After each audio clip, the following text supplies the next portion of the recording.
शमा हूँ, फूल हूँ या रेत पे कदमों का निशान हूँ। शमा हूँ, फूल हूँ या रेत पे कदमों का निशान हूँ। आपको हक है मुझे जो भी जी चाहे कह ले। आपको हक है मुझे जो भी जी चाहे कह ले। ये पंक्तियाँ हैं उस एक्ट्रेस की, उस अदाकारा की जो न केवल अपनी एक्टिंग के लिए जानी जाती रही बल्कि अपनी नज़मों, अपनी शायरी के लिए भी वो खास चर्चित रही।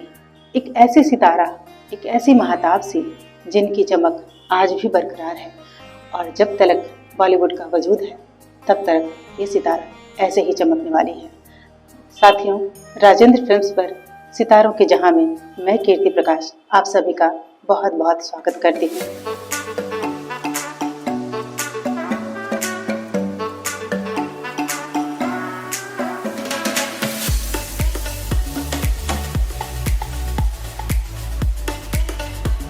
बात कर रही हूँ मीना कुमारी की।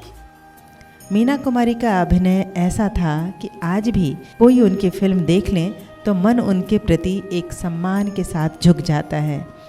भले ही आज की युवा पीढ़ी ने उनका ज़माना नहीं देखा हो सकता है कोई उनकी फिल्में भी नहीं देखी, मगर उन्हें जानते तो सभी हैं, चाहे वो 17-18 साल के टीनेजर्स ही क्यों न हों।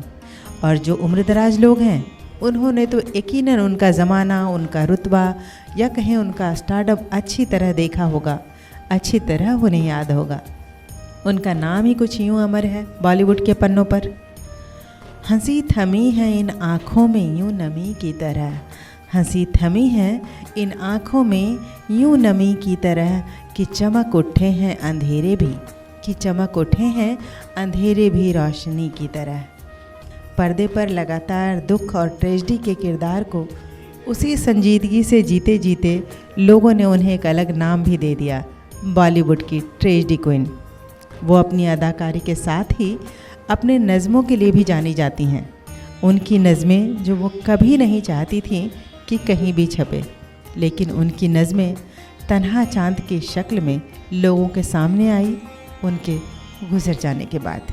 साथियों, मीना कुमारी एक ऐसी अदाकारा रहीं जिनका नाम ही उस समय फिल्म के हिट होने के लिए काफ़ी था, चाहे वो धर्मेंद्र हों या राजकुमार या खुद शोमैन राज कपूर। हर एक्टर उनके साथ काम करना चाहता था, उनके साथ स्क्रीन शेयर करना चाहता था। उनकी फिल्मों ने उन्हें बेशुमार लोकप्रियता दिलाई, फैंस से उन्हें बेहिसाब प्यार मिला। पर्दे पर उनकी अदायगी किसी को भी दिल थामकर फिल्म देखने को मजबूर कर देती थी। उनकी आवाज़ की कशिश में कोई भी सब कुछ भूल सकता था। आज भी उनकी फिल्मों को देखकर एक्टिंग सीखी जा सकती है। उनके हुस्न का कोई शानी नहीं था, मगर उनकी दिलकश आवाज़ और उनकी एक्टिंग ऐसी थी कि किसी के भी दिल में अपार स्नेह और आदर भाव उमड़ पड़ता था उनकी तरफ। लोग कहते हैं कि अथाह दर्द से सराबोर दिल कुछ भी बहुत अद्भुत क्रिएट करने की ताकत रखता है, फिर वो क्रिएशन किसी रूप में हो, फिल्मी रील पर संजीदा अभिनय हो या गायकी या फिर शायरी। मीना कुमारी हर जगह पूरी तरह खरी उतरती हैं। जीवंत अभिनय, जादुई आवाज़ और बेदाग सुंदरता के बल पर मीना कुमारी ने 90 से ज़्यादा फिल्मों में अपने अभिनय, अपनी एक्टिंग से दर्शकों को उन्हें चाहने पर, उन्हें सराहने पर, उन्हें सर आँखों पर बिठाने पर मजबूर कर दिया था। उनकी फिल्मों के प्रति किस कदर लोगों में दीवानगी थी, इसकी चर्चा भी करूँगी आपके साथ। अपनी बेहतरीन अदाकारी से सबको चकित कर देने वाली एक्ट्रेस मीना कुमारी का असली नाम महजबी बानो था। हालांकि उनके जन्म के समय के कुछ वाक़े बहुत संजीदा हैं। मीना कुमारी यानी कि महजबी बानो का जन्म सन 1933 यानी कि 1933 में बम्बई के मीठावाला चौल में हुआ था। साथियों, मुंबई तब बम्बई के नाम से जाना जाता था। उनके पिता अली बख्श पारसी रंगमंच के एक मंझे हुए कलाकार थे और उन्होंने बाद में फिल्म शाही लुटेरे में संगीत भी दिया था। उनकी माँ प्रभावती यानी कि बाद में उनका नाम जो इकबाल बानो था, एक मशहूर नृत्यांगना और अदाकारा थीं। मगर जिस समय मीना का जन्म हुआ उस समय ये परिवार बेहद आर्थिक तंगी से गुजर रहे थे।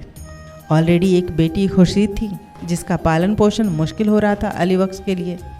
आर्थिक तंगी का आलम ये था कि जब ऐसे में महजबी का जन्म हुआ, उनके पिता अली बख्श ने उन्हें एक अनाथ आश्रम के दरवाजे पर जाकर छोड़ दिया।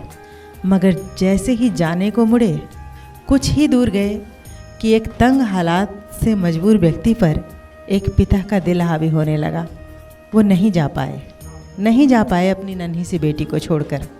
कदम कांपने लग गए, उनका हृदय उन्हें धिक्कारने लगा। वो वापस मुड़े, अनाथालय की ओर दौड़ पड़े। लौट कर देखा तो नन्ही सी बच्ची के शरीर को सैकड़ों चींटियां मिलकर काट खाने को बेताब थीं। अपनी बच्ची का ये हाल देखकर उनकी आंखों से बेतहाशा आंसू बह निकले। उन्होंने झट से अपनी बच्ची को गोद में उठाया, चींटियां साफ की और वापस घर चल दिए। आंखों में आंसू था और गोद में महजबी। जी हाँ, फिर उनका नाम रखा गया महजबी बानो। साथियों, मीना कुमारी के बारे में बातें तो बहुत है, इतनी बातें जो ख़त्म नहीं हो सकती। बातें उनके बारे में हम और भी करेंगे अगले एपिसोड में। आप बनिए रहिए राजेंद्र फिल्म्स के साथ। फिर मिलूंगी अगले एपिसोड में। नमस्कार।